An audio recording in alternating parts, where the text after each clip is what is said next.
তিরোলের কীর্তিচন্দ্রপুরে বজ্রপাতে তালগাছে আগুন, অল্পের জন্য রক্ষা পেলেন 6 পথচারী, আতঙ্কে গ্রামবাসী। হুগলি জেলার আরামবাগী ব্লকের তিরোল অঞ্চলের কীর্তিচন্দ্রপুর গ্রামে ভয়াবহ বজ্রপাতের ঘটনায় চাঞ্চল্য ছড়িয়েছে। স্থানীয় সূত্রে জানা গিয়েছে, প্রবল বৃষ্টির সময় আচমকা একটি বজ্রপাত গ্রামের একটি তালগাছের ওপর আছড়ে পড়ে। মুহূর্তের মধ্যে তালগাছে আগুন ধরে যায়। সেই সময় 3 জন ব্যক্তি দুধ দিতে ডেয়ারির উদ্দেশ্যে রাস্তা দিয়ে যাচ্ছিলেন। এই সময় অপর দিক থেকে আরও 3 জন ব্যক্তি এসে তালগাছের নিচে দাঁড়িয়েছিলেন। আচমকা বজ্রপাত হলে সৌভাগ্যবশত কেউ হতাহত হননি। তবে এত বড় দুর্ঘটনা অল্পের জন্য এড়িয়ে যাওয়া এলাকার আতঙ্কের পরিবেশ তৈরি হয়েছে। ঘটনার পর স্থানীয় বাসিন্দারা দ্রুত ঘটনাস্থলে ছুটে আসেন। বজ্রপাতের তীব্রতা ও আগুনের দৃশ্য দেখে আতঙ্কিত হয়ে পড়েন গ্রামবাসীরা। বর্তমানে পরিস্থিতি স্বাভাবিক থাকলেও এলাকায় আতঙ্ক এখনও কাটেনি। আরামবাগের কীর্তিচন্দ্রপুর থেকে রাজু আলী খানের রিপোর্ট, জামালপুর নিউজ লাইভ। কেউ আগুন লাগলো তাল গাছে?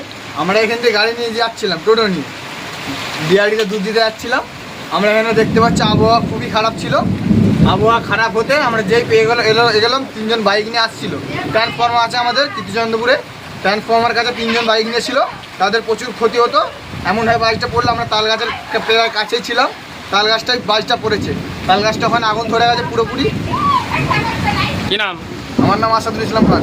এটা কোন জায়গা? এটা কীর্তিচন্দ্রপুর।